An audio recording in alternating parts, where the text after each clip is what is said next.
Happy Monday. Hope you guys all had a great weekend, and today is an asynchronous day, for better or worse. I don't know, you can probably have your own opinions on it, but what I want you to know is that here's your video and go about it as you need to. If you have questions, I will be sure that I am on our Zoom meeting during our class time, so feel free to check in if you would like to. Again, happy asynchronous Monday. We are going to learn about or get a video on section 5.1 today, which is about two big theorems here. We've got one theorem about your perpendicular bisector, and you've got one theorem about your angle bisector. Obviously, I'm not working right from the binder this second, so I would suggest that you write this down on a separate sheet and use it to supplement into your binder. I do want you to also know that you're going to get your triangle congruence tests back on Wednesday, or next time I see you, which I think is Wednesday. Okay, so we are in chapter 5 now, and we're going to talk about perpendicular bisectors and angle bisectors. We'll come back to the binder in just a moment, but the main idea here, what I want you to see, is that a perpendicular bisector, if we have a point that's on our perpendicular bisector, then it's going to form two congruent segments. So here's what I mean by that. CD is perpendicular bisector of AB. So CD is a perpendicular bisector of AB. So I'm going to call this CD, and it's a perpendicular bisector of AB. So what this means is, first off, I want you to circle AB, because AB are your end points, and that's going to help us here. A, B are our end points. So when you see something that says blah, blah, blah is a perpendicular bisector of blah, blah, blah, another two endpoints over here, I want you to circle it and then circle it on your diagram also. That's going to give you a visual to know that those are the endpoints. That's not what your perpendicular bisector is. Those are the endpoints that it goes to. So our perpendicular bisector here, we can see that the perpendicular bisector part of it is CD. So CD is the perpendicular part. So this right here forms a perpendicular. And CD is the bisector. So what it means is that every single line you draw from a point that is on your perpendicular bisector is going to be congruent to your endpoints. So that means that CA is congruent to CB. It also means that if I put another coordinate, another point down there at D, it means that DB right here is congruent to DA right there. It also means that, I don't know, let's call this point E in the middle. It also means that AE right here is congruent to EB right here. You could put 9 million points on here. It's going to get a little jazzed up if I put more, but just for you to kind of have an idea, if I were to put another point right there on my perpendicular bisector, that also means that this right here is going to be congruent to this part right there. Here, I'll make little X's on there.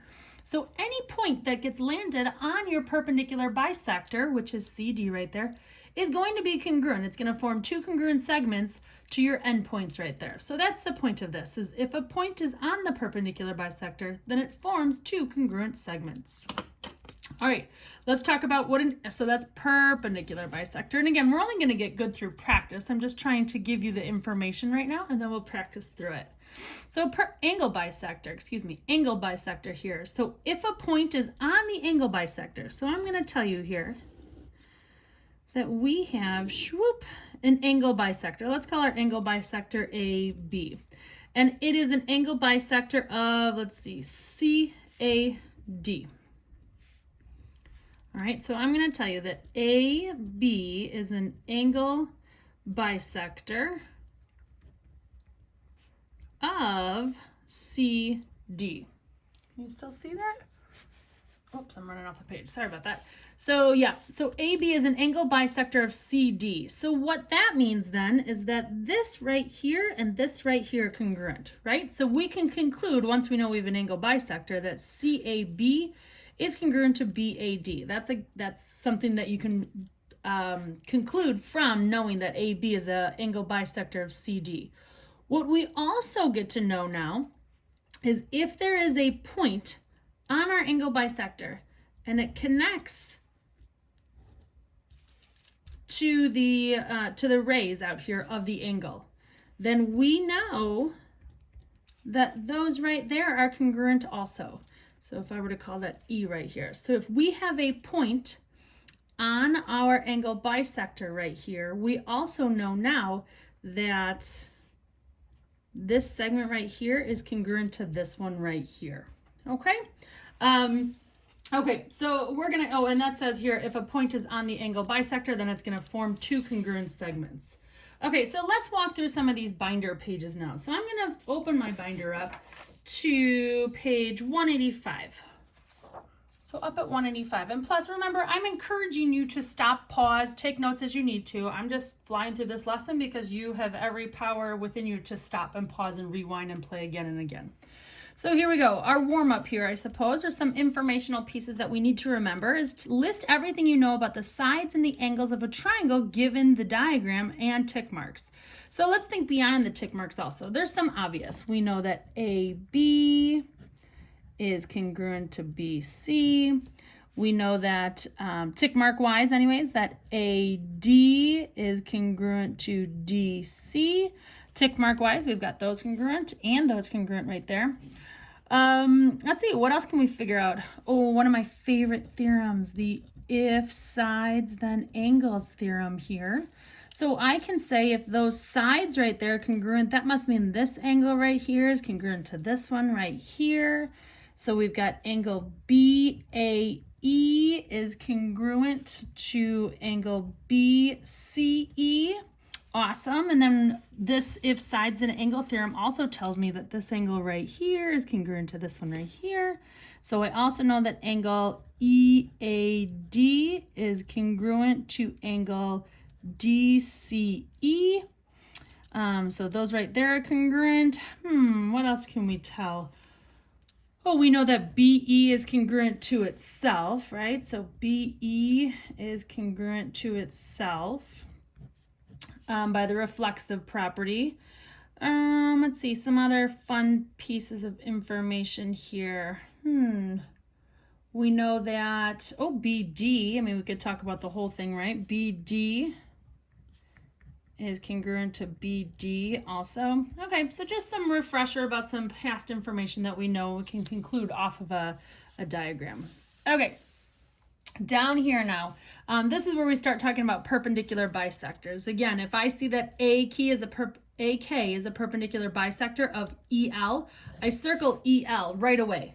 It is instant. Your end points are at the end there. So now I'm going to draw myself a quick diagram and say, okay, AK is a perpendicular bisector of EL. So I know that it forms perpendicular. I know EL are my end points right there. And that means I know that if I had an AE, it would be perpendicular to an AL. I know that E to this point right here would be congruent to that point right there to L. So it would be a diagram that looks something like this. I also know that KL would be congruent to EK if we had to draw it. So AK right there is my perpendicular bisector of EL. So now it says here, draw a diagram and include tick marks to match the following information. So now we have that XM is a perpendicular bisector of AS. So XM right here is a perpendicular bisector of AS. So XM is my perpendicular bisector of AS. Circle your endpoints right away. This helps us understand that that's perpendicular. Also that this part right here is congruent to that part right there. Another way to draw this, given that information right there, would be that XM bisects is a perpendicular bisector of AS. Again, those are my endpoints. It's perpendicular. And we know this part right here, which means AM and MS right there are congruent. It's also true even if you were to connect it right here, that AM and MS would be congruent also. Okay. All right, let's see. Next page. I think we are on page 186 now, up at the top. So in your binders, page 186. Up at the top here, okay, we have to figure out what goes into what. So take a look right here. It looks like this, right? I mean, it looks like they're both perpendicular, right? So we've got to figure out which one. So we know that these two parts right here are congruent, which means they go to my endpoints. My endpoints always have the parts that are congruent to them. So if I know my endpoints, J and G, then I write JG at the end right there and I circle it. I always circle everything that has to do with my endpoints. Makes it easier for me to see. So that means WT right here is my perpendicular bisector.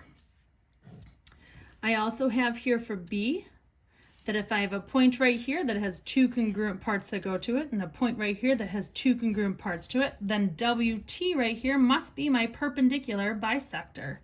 So WT right here is my perpendicular bisector of JG again, because we have multiple segments that are congruent that go to it. So if you think of it, if you put your finger on the perpendicular bisector, it should have two congruent parts that goes to your endpoints. If you put your finger up on a point that's on your perpendicular bisector, it should spread out and go to your two endpoints right there. So C right here, again, if I put my finger on a point and then it has two congruent segments right there, they both go to my endpoints. So my finger's on point S, and then it separates two congruent parts right there. The two congruent parts go to my endpoints. I put my finger on R and it goes two congruent parts right there to my endpoints. So my endpoints are ET. And then that makes RS my perpendicular bisector of ET. I highly, highly suggest you always circle your endpoints, not your perpendicular bisector. Your perpendicular bisector I would draw a line on. Your endpoints is what I would circle, definitely. Okay, let's start practicing using this information now. So this is just identifying it, now let's use it. So take a look at page 187.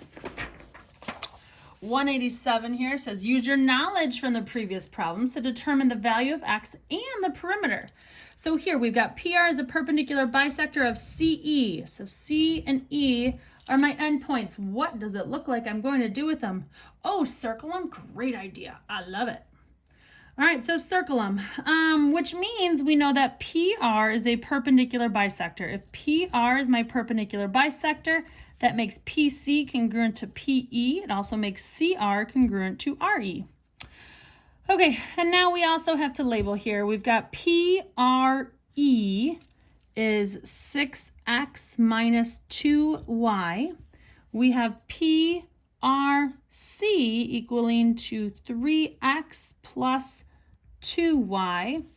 We have PC, this segment, x plus 4, and CR right here, this little bit, 2 times x minus 3.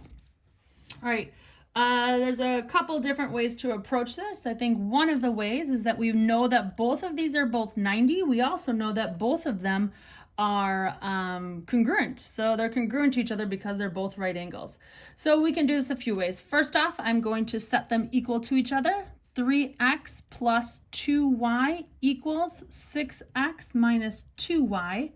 And that's going to let me solve for one of my variables. And then once I have one of my variables, I'm going to plug in and figure out what that means. So I've got here that 3x plus 2y equals 6x minus 2y. So I'm going to subtract a 3x and add a 2y, which gives me 4y equals 3x. I'm going to solve for y, so that I'm going to divide by 4 on both sides. You can solve for either variable, but it's just the one I chose for now. So 3x over 4 equals y. We also know that either of those are both 90 degrees. So I'm going to take that 6x, so I'm just going to take PRE, this first angle right here, and set it equal to 90 degrees. So 6x minus 2y equals 90 degrees because it's a perpendicular bisector, and we know one of our theorems is this perpendicular then forms right angles, and right angles are 90 degrees. So I know my y value right here is 3x over 2, or over 4, sorry. So I'm going to say 6x minus 2 times my y. So I'm substituting in my y value right here. This gives me 2 over 4 reduces. So now I have 6x minus 3x over 2 equals 90. So we have to solve for all of this. I'm going to eliminate my fractions first by multiplying everything by 2. This gives me 12x minus 3x equals 1 80. So 2 times 6x, 2 times negative 3x over 2, and 2 times 90. 12x minus 3x now gives me 9x equals 180. And 180 divided by 9 on both sides, x ends up being 20. So now we know that x is 20. It's just asking us to find the value of x and the perimeter. Okay. So if we know x is 20 and we have this picture right here, in place of 20s, so I'm going to take x is 20 right here, and in place of x, oh, this is a bum pen, darn it. In place of x, I'm going to put 20. So I know that this up here is 20 plus 4, and that's one side of my triangle. My other side of my triangle here is exactly the same measurement, so I'm also going to add 20 plus 4. And then I'm going to add my third side here. Well, my third side is 2 times 20 minus 3 twice, because that's really only this part of it right here. So I'm going to add another one, 2 times 20 minus 3. And let's see, what does that give me? 20 plus 4 is 24. So 24 plus 24. So I have 24 plus 24. Plus my third side over here, which is 20 minus 3 is 17. 17 times 2 is 34. So this part right here is 34. Double it because these are congruent. So 34 and 34 gives me 68. And that ends up giving me a total of 116 is my perimeter. They don't have any units, so we'll just say 116 units is my perimeter. Okay, again, walk through it as many times as you need to. Play, rewind, whatever you need to. So we are going to skip 5.